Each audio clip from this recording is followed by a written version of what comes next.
The issues and the real implications of an apology and retribution are far more complex than any one of us can conceive alone.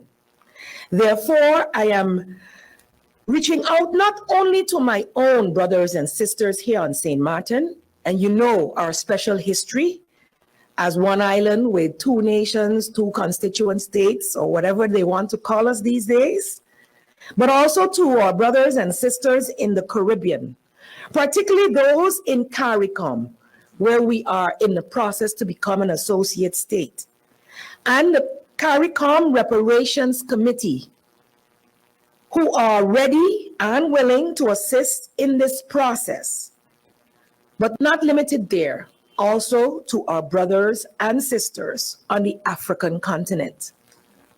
The Dutch West India Company's grip on the slave trade denotes trans-nashonal repercussions, both historically as well as presently. Via their slave entrepôts in Curaçao and Statia, many of our ancestors were shipped by the Dutch to and from places beyond the nations addressed in the apology. In other words, the Dutch owe an apology to more than just their Dutch Caribbean counterparts.